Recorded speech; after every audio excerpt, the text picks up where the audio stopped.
Welcome to the Unitarian Universalist Church of Little Rock, where love is our teaching and service is our prayer. I'm Valerie Pearsall. I've been around here for a very long time. I'm on the lay ministry team and the worship arts team, and I also volunteer for the food pantry. The food pantry is on hiatus for the summer because school is out, but we start up again in August, and there are many shifts available if anybody is interested. It's a very rewarding thing to volunteer for. If you're a newcomer, we're glad you have chosen to join us for worship. While you're here, please stop by our guest table to fill out a guest card and pick up some information about our church. I now invite our illuminator, Aaron Scott, to come forward to light the chalice and lead us in our affirmation of covenant.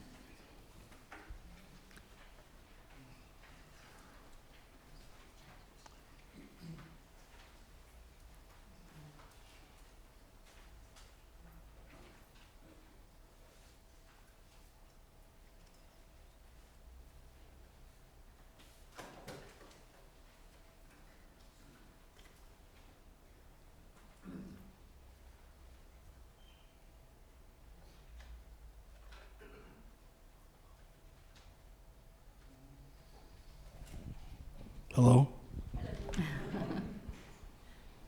Okay, open our eyes to see what is beautiful. Open our minds to learn what is true. Open our hearts to love one another. Please join me in the affirmation of covenant. Love is the doctrine of this church. The quest for truth is its sacrament, and service is its prayer. To dwell together in peace, to seek knowledge and freedom, to serve humankind in fellowship, to the end that all souls shall grow into harmony with the divine. Thus do we covenant with each other.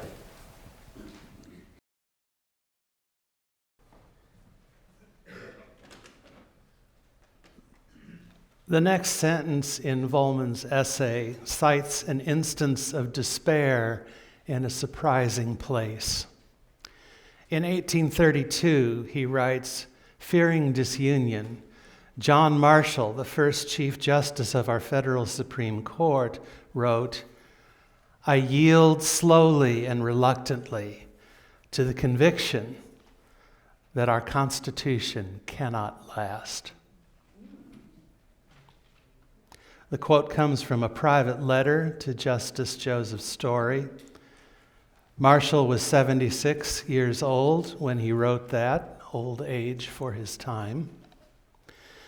And what inspired his despair was the defiant and reckless behavior of President Andrew Jackson, who had refused to enforce the Supreme Court's ruling in Worcester versus Georgia, protecting Native American sovereignty. It is told that Jackson said, John Marshall has made his decision. Now let him enforce it. This episode occurred in the wider context of a tariff controversy. You know how reckless presidents and tariffs go together, right? After the War of 1812, that's the one when the British burned down the White House, Congress passed a series of tariffs to discourage imports and encourage domestic industries to strengthen the country after that military defeat. Of course, tariffs raised the costs of living and of doing business, so there was opposition to this federal investment strategy. And it was a delicate political matter to maintain it. Around the time Andrew Jackson defied the court, the tariff issue was red hot. A few months later, South Carolina directly challenged the federal tariff, passing a nullification ordinance and threatening to secede if the federal government tried to collect. As he had bullied the court, so Jackson bullied the state. And by implication, John C. Calhoun, his own vice president, who had developed the concept of nullification.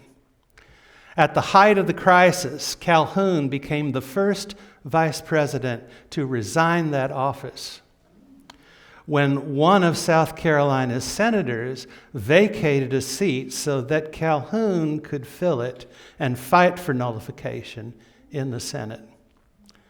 Filling in that way, Calhoun would be appointed by the state government, not elected.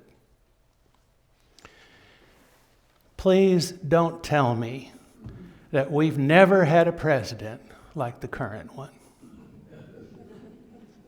You do remember, don't you, that in his first term before the Gilded Makeover, the current president hung a portrait of Andrew Jackson in the Oval Office. Do you remember that? Some museum somewhere needs to recreate that office decor for future generations. By the way, that tariff, it was signed into law by Andrew Jackson's predecessor, John Quincy Adams. I know you were wondering when I would get around to John Quincy Adams. As an aside, there are a handful of Unitarian presidents. John Adams, Thomas Jefferson, he claimed in a letter once. John Quincy Adams, and Tony, you'll be interested in this, Millard Fillmore. And William Howard Taft, once governor of the Philippines and Chief Justice of the Supreme Court. Not at the same time. In high school, I was fascinated by what took place during the Jackson administration. I learned about it in an honors history class. Honors classes in my high school were designed to prepare us to take the College Board's advanced placement exam.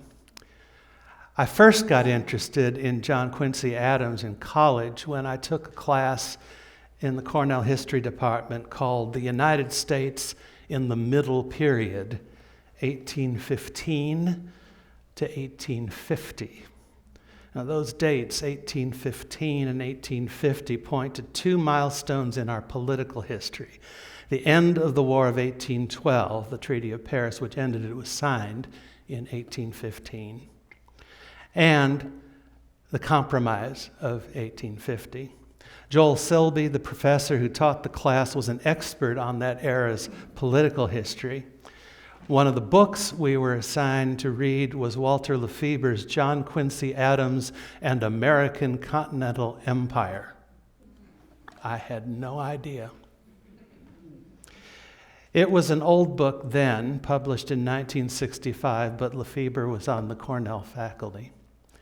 It contained selections from Adams's letters, papers, and speeches, original sources for us to study, that suggested a remarkable story about values and convictions, duties and conscience.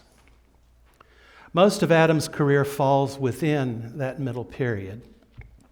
It began in his youth, serving long before 1815 as his father's secretary on diplomatic missions to Europe. Massachusetts voters elected him to the U.S. Senate in 1803 when he was 36. He served in the Senate during the Jefferson administration and developed a friendship with Secretary of State James Madison. He supported the Louisiana Purchase, though his party, the Federalist, opposed it. Later, during the Napoleonic Wars, when both British and French were harassing American merchant ships, capturing and forcing their sailors to serve on warships on both sides. He supported Jefferson's embargo, banning American ships from engaging in any foreign trade, again, against his party. His constituents were so angry, all of New England depended heavily on foreign trade, that they elected his successor a year early. So he resigned his seat in the Senate and accepted a position as U.S. ambassador to Russia, which he called an honorable diplomatic exile. So he was out of the country during the War of 1812. The War of 1812 was a landmark cultural event for the United States because it produced the first strong experience felt across all the states that the several states were truly united. The Declaration that we celebrate this month didn't do that. Neither did the Constitution, as I've just described. Until that cultural sense of unity happened, it was still possible that the colonies that fought together for independence might go each their own way. Neither the Constitution nor the Articles of Confederation, the compact it replaced, were guarantees.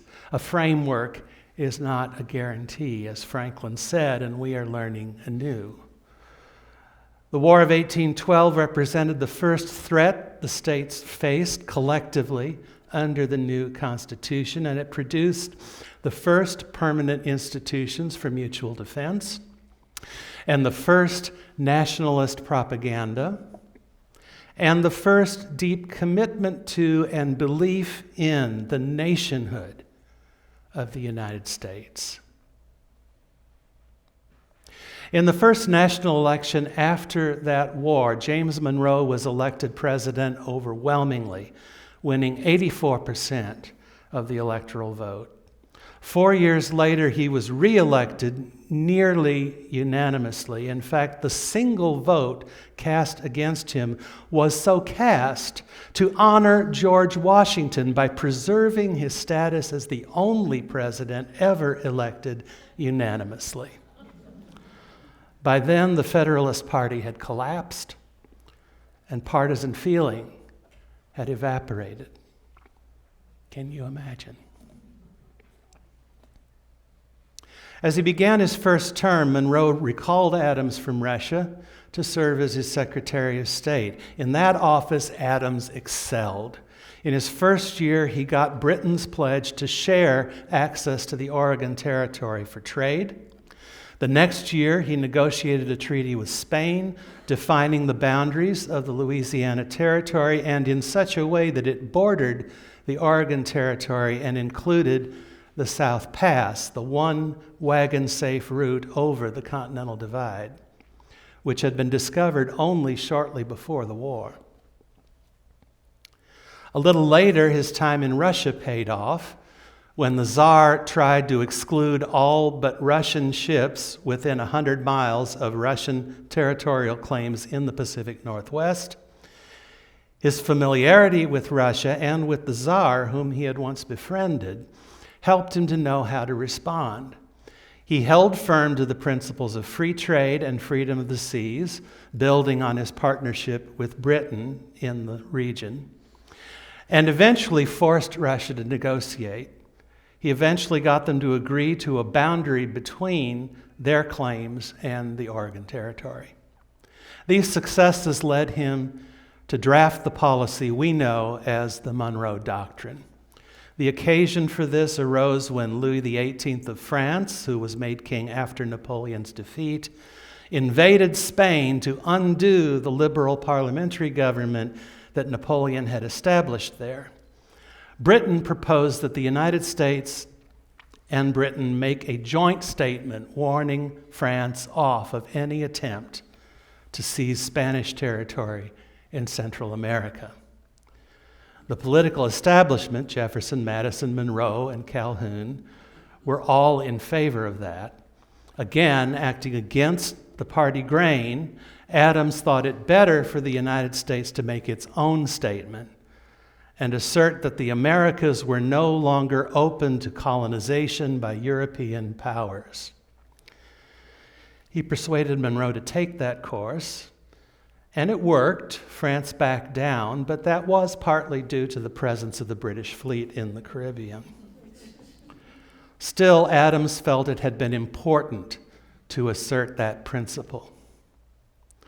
You'll be happy to hear that Adams made a point to disavow to Britain any American designs on Canada.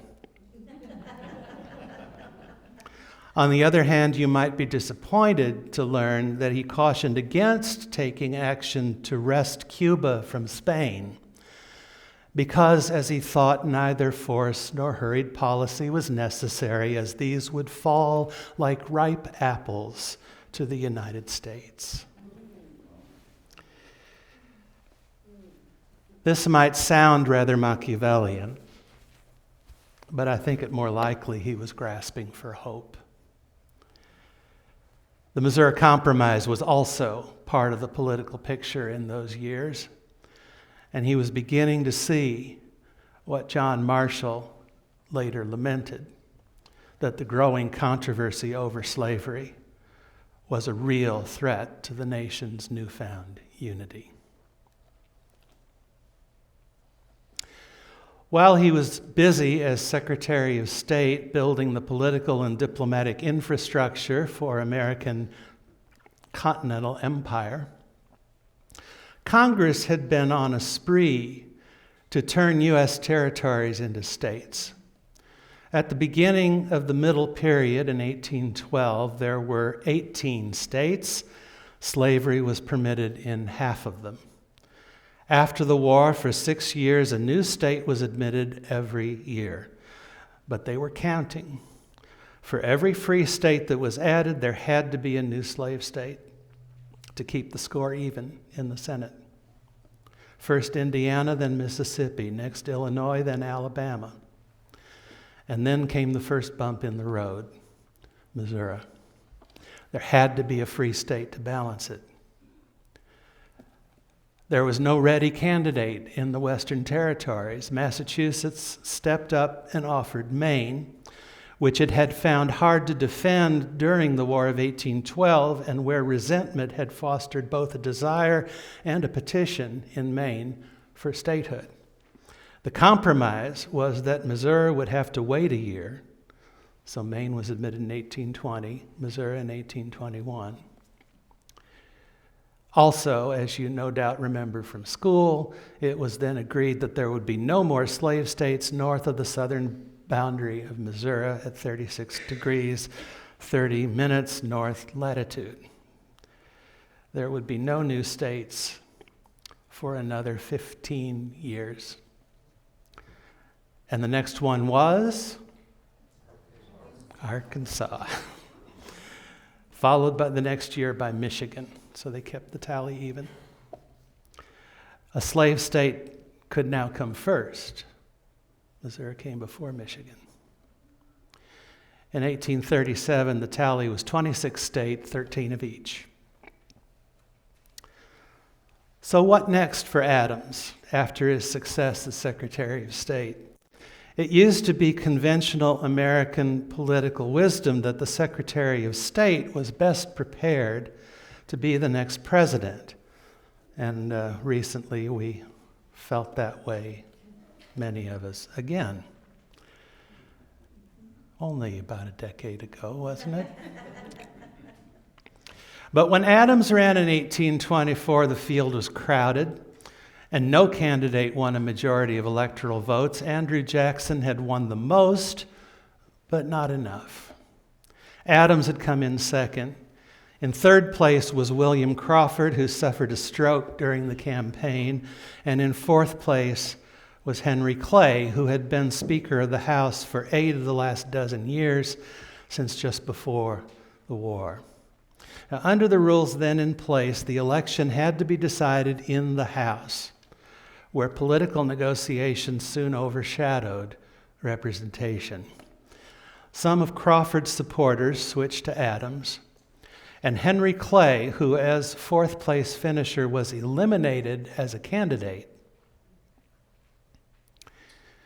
but as Speaker presided over the process,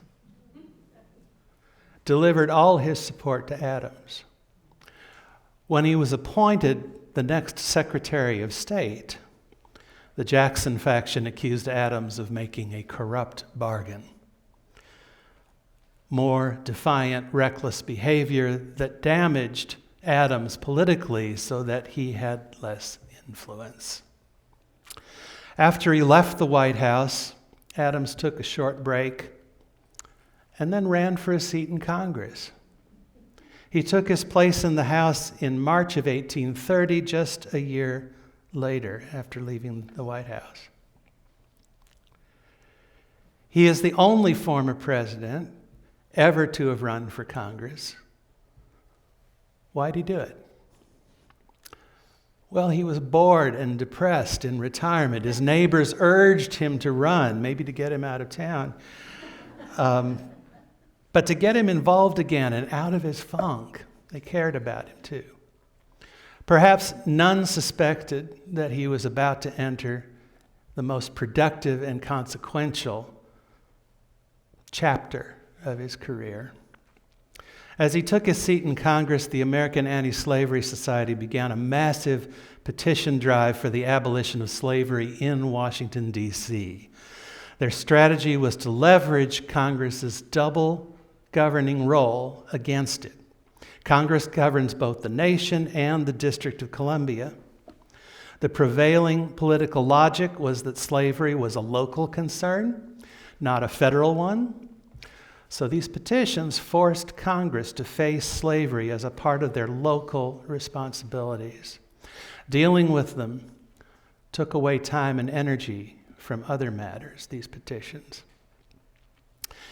In 1836, pro-slavery representatives pushed through a gag rule that all petitions or resolutions relating to slavery would be automatically tabled without being read, printed, or debated. When it passed, Adams rose from his seat and shouted, "Am I gagged?" He saw it as an assault on the fundamental right to petition. He spent the next 8 years actively and mischievously testing its boundaries. His efforts circumvented the gag rule by forcing chaotic, angry, possibly even more time-consuming debates than the petitions would have generated had they been addressed. They also slowly shifted public opinion. More and more people, especially in the North, began to recognize that the gag rule threatened their own democratic rights. Political pressure against the rule grew. At the end of those 8 years, Adams at last won enough votes to lift the gag rule permanently. Now, while that was all going on, he was also consulted on a legal case that involved a slave revolt at sea aboard the Spanish ship Amistad, which was being treated as a case about the recovery of property seized at sea. Steven Spielberg's movie Amistad tells that story beautifully. Anthony Hopkins plays John Quincy Adams. If you haven't seen it, I recommend it. In a diary entry written after the Amistad case and still in the heat of the gag rule fight, Adams wrote, "I have deliberately assumed an aggressive position against the president and his whole executive administration, against the Supreme Court of the United States, and against the commander-in-chief of the Army. I am at issue with all the organized powers of the Union, with the 1,200 millions of associated wealth, and with all the rabid democracy of the land. But my cause is the cause of my country and of human liberty. It is the cause of Christian improvement, the fulfillment of the prophecies that the day shall come when slavery and war shall be banished from the face of the earth." After the gag rule was lifted, the political game around admitting new states broke down. The very next year, both Florida and Texas were admitted. Iowa's statehood a year later made the count 15 slave states, 14 free. And that year, 1846, also saw the outbreak of the Mexican War, a war of choice started by the United States. Those urging the war accused Mexico of invading U.S. territory. In the congressional debate, Abraham Lincoln earned a nickname. He kept asking, "On what spot did Mexico invade?" They started to call him Spots Lincoln. In February of 1848, a resolution was introduced in the House to award medals to officers then fighting in Mexico. When his name was called in the roll call vote, Adams shouted, "No!" Seconds later, he collapsed unconscious at his desk, and he died 2 days later. That May, the admission of Wisconsin evened the Senate score at 15-all. The middle period was coming to a close. Its terminus, the Compromise of 1850, was a moment of generational transition, the last act of the leaders whose political careers rose soon after the War of 1812, and the first act of those whose leadership was to be tested in the politically polarized atmosphere that resulted in civil war. The old guard from the middle period are remembered in the street names in uptown New Orleans, which was developing in those years. Go park your car along St. Charles Avenue near Audubon Park and take a short walk toward downtown, and you'll cross first Calhoun Street, and then Henry Clay Avenue, and then Webster Street. Clay tried to get the compromise through the Senate in an omnibus bill, but couldn't hold together a coalition to support it. He and Daniel Webster spoke eloquently for it. Calhoun vigorously opposed it. The debate between them eroded any possible coalition. But one of the new leaders of the next generation knew what to do. Stephen Douglas, who would later meet Spots Lincoln in those famous 1860 debates, took the omnibus bill apart and passed each component of it separately, assembling a different coalition for each piece. Until then, Clay had always been able to put through such a compromise in one grand, unified vote. His defeat in that attempt in 1850 and Douglas's solution both symbolized how much more the nation's house had become divided. The trajectory from patriotic unity in 1815 to sectional disunity in 1850 is the larger context of John Quincy Adams's career. I recently came across a book published in the early 1990s with a title similar to Lefebvre's, John Quincy Adams and American Global Empire. Its author, William Earl Weeks, was a professor of history at San Diego State University, and instead of a documents book, it is an excellent and accessible narrative history of John Quincy Adams's career, if by some chance you feel you haven't heard enough about him yet. Later in his essay, William Vollmann, the author of today's reading, writes, "Self-interest inspires encroachment. That's why power corrupts." James Madison expected the worst. So did Washington and Jefferson. If the worst must come in our time, then let us witness it coming. The better we perceive it, the more we can resist it. I hope this little lesson in history offered in honor of our nation's 250th year of independence helps us all to see beyond our worst expectations to the power of values, convictions, duty, and above all, conscience. When the self-interest matures into corruption and the machine begins to strain, then further inputs are required. Care and oversight from a vigilant people. A framework is not a guarantee, and a threat faced collectively can renew that deep commitment to and belief in our unity, first felt in the middle period. So may we, like John Quincy Adams' neighbors, urge one another on when we are stressed to exhaustion, depression, even boredom by the demands of vigilance, and tempted to forget the duties of citizenship.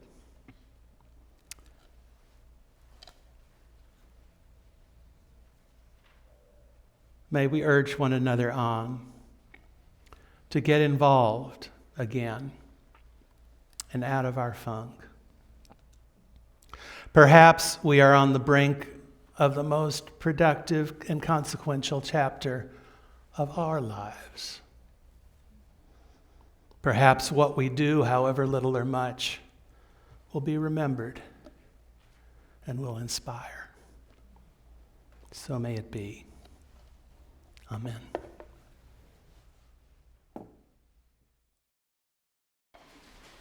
I invite you to remain standing as I invite Aaron back up to extinguish our chalice as we join together in saying our closing words.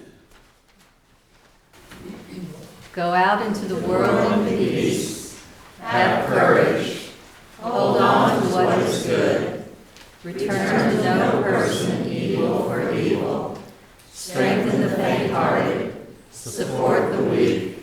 Help the suffering. Honor all beings. And may God bless America through you. Amen.